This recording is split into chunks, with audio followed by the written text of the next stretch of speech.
Hey, we're doing a candidate spotlight interview, and I'm bringing tonight Tabitha Hanner, who's running for District 3. And if it's okay, we'll jump right into it. Sure, let's go. All right. This candidate spotlight series is part of our commitment to share leadership and positive change with you all. Each conversation highlights those stepping up to serve Margaret and with integrity and fresh ideas. Thank you for joining us in building a stronger and a smarter future for our city. So Tabitha, just in getting to know you, like tell me a little bit about yourself, maybe some of your background, your family, and what brought you to Margaret. Okay, I'm Tabitha Hanner. I live in Margaret, District 3.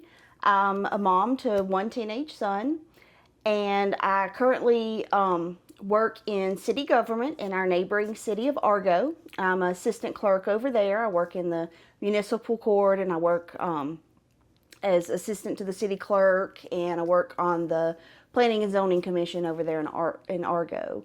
I've lived in Margaret for 20 years. I bought a house out here in 2005.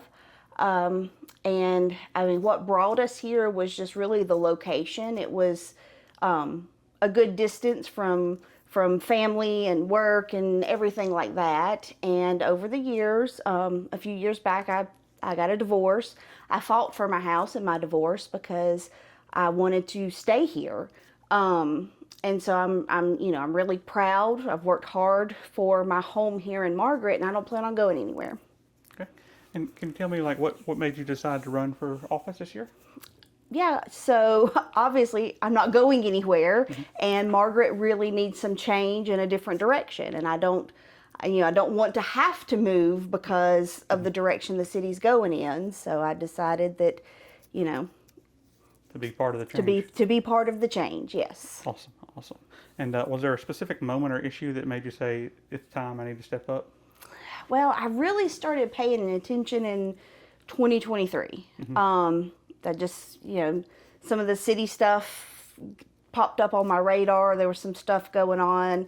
And so then I started coming to council meetings and seeing everything. And I'm like, none of this is right.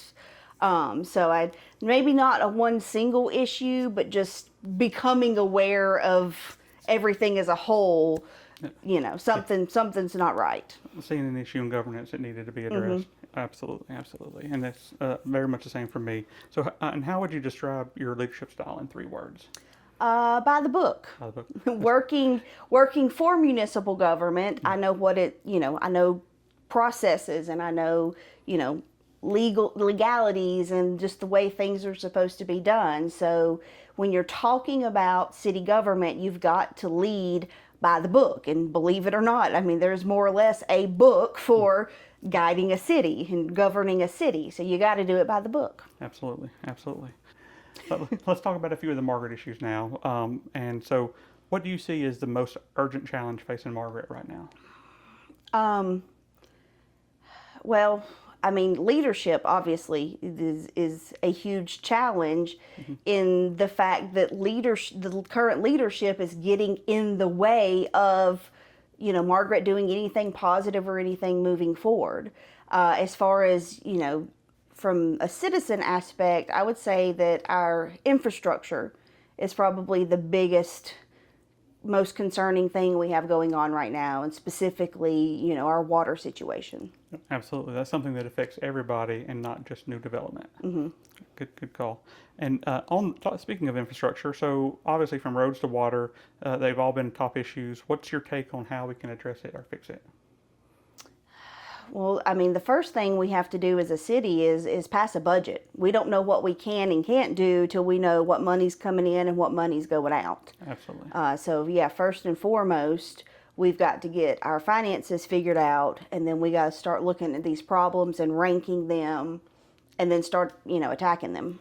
Agreed. My biggest thing is we need an unbiased review of them so that it's not us trying to make our call. It's an engineer or someone who's certified in the field to tell us what's most important and what we can do. But agreed. So residents often mention the need for transparency. And so what does that in open government look like for you? So the city definitely needs to work on the area of transparency and just, being open with the citizens.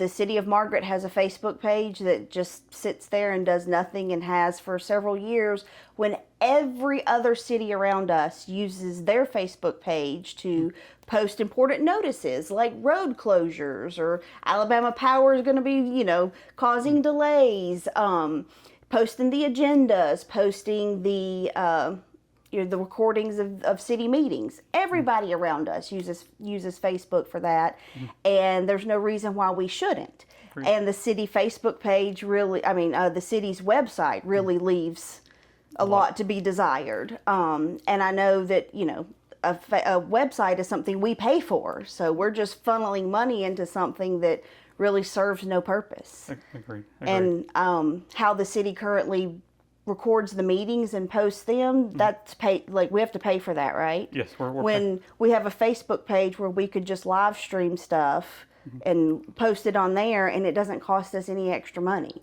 and it's way more accessible than what the city's currently using. Agreed. And yeah, we're paying to live stream it, but then also uploading it to YouTube, which is already free. So agreed. That's an interesting take on it. But if elected, how will you involve residents in all the decision making? Well, definitely, making things like city announcements and city meetings and city recordings and everything more accessible. And, just really just being an active part of the community, the whole community, knowing people in the community, knowing your neighbors, and just talking, being open with them about what's going on in the city, and inviting them to meetings, inviting people to get involved. Well, and when you do it by the book, you give the public an opportunity to weigh in rather than rushing through stuff, suspending the rules to do something immediately, rather than giving the people a chance to weigh in on the decision that's likely going to affect them in the near future. Exactly. When the city wants to pass stuff, there's a process that needs to be posted. People have to have a chance to be notified. And, most people have no idea what kind of things the city currently has passed, or in the recent history has passed, because there's been no getting that information out there. Correct. And all right, so we're going to hop into collaboration and contrast. And so we've got quite a few people running, and so and obviously we've seen the division in the current leadership over the recent years. How do you plan to work across those differences with the new council members? Well, you've got to get the right people in there. When you've got the right people in there, differences can be worked out, and they can be set aside to work towards a common goal. But when you've got, and then maybe forward of me to say, but when you've got the wrong people in there that are just trying to serve themselves, or just want to dig their heels into everything that wasn't their idea, nothing, everything's going to stall. Nothing's going to get done. So I believe that if we get the right people in leadership, everything's going to smooth out. I like it. Agree. All right. And so give me one thing you admire about your opponent, one or all of them, since you have four, and one thing that you think you might do differently or handle differently than your opponents. Okay. So I've met Thomas Churchy a couple of times. He's a great guy. He's a firefighter, has a heart for public service. I admire people that go into fields like that for doing what they do. And I know he and I have a lot of the same ideas, so it's really hard to point what I would do differently, because we're on the same page. I met Matthew Dahl briefly. He seems like a nice guy, and you got to admire him for stepping up and throwing his hat in the ring. He's a little quieter, reserved, and I don't know how well that's going to work out in with the leadership situation we've got going on, but they're both solid guys. Excellent point. All right, so the next question is, if you could fix just one broken process in the city government on day one, what would it be? Well, day one would obviously be our first council meeting, so I say we start there, and we fix the way the council meetings are run, and we run a solid council meeting by the book. Agreed. We have a solid agenda. We get in there and we tackle the topics. We talk to the public. We have decent public comment time, and just really let's set the course for the next term, with this first council meeting. Agreed, agreed. The organizational meeting is so important that we lay out our foundation for how we're going to run our meetings, what our rules are, that we're going to require decorum, and that we operate efficiently and give everybody a chance to speak and say their piece. And as long as it's done in a professional fashion, no yelling out, no interruptions, and no shouting people down. All right. So, what would you think success looks like at the end of your first year of office? A budget. I like that you realize that it's not a one-day solution, that it's going to take time. You got to work through it. Most cities are starting their budgets now for the next term, and because it's a 2 to 3 month process. In a good city, in a well-operating city, when you're starting from scratch, it's a lot more Yeah, work. it's going to take a while. Hopefully, it won't take the whole term, but you know, if we have a budget. And you know, our infrastructure is brought up to date and our first responders are being supported, then you know, job well done. That's it. We need to be able to answer truthfully whether we can do something or whether we can't. And until you have that, you don't know. All right. Let's talk about vision and values for a moment. So what is your message to the current residents that you feel like are unheard and feel frustrated? Oh, wow. I'm one of them. There you go. There you go.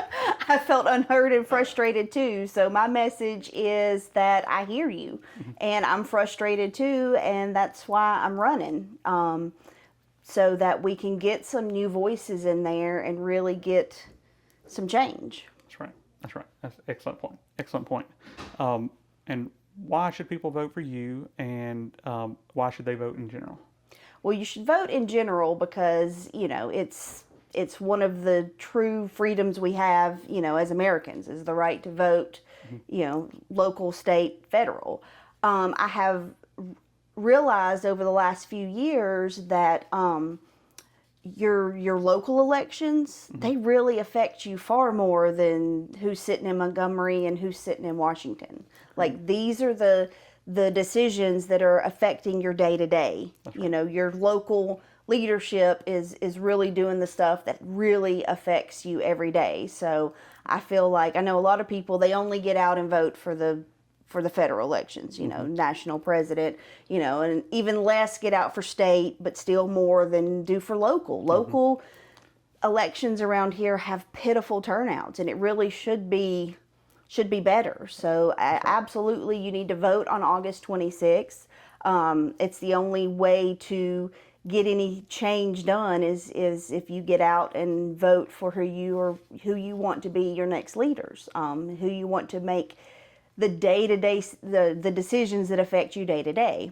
As far as District 3 citizens, I would love your vote, and I want you to know that what I can bring to the council is, again, my experience working in another city.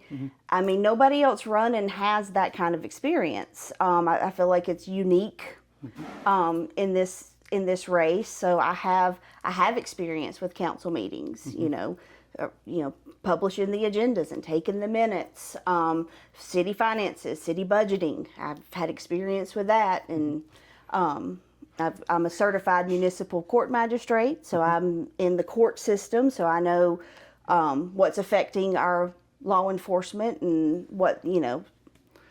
No, that's excellent points, because I mean, I often find myself going to Argo meetings and to Springville meetings just to see the processes and feel how other cities operate. You guys run a smooth ship. You get a lot done during your business sessions, and then your council meetings are efficient and effective because you have done the work in the business session. And I admire that. And so our last question, like, when you're elected, what's the thing that you plan to work on for your district? Oh, wow.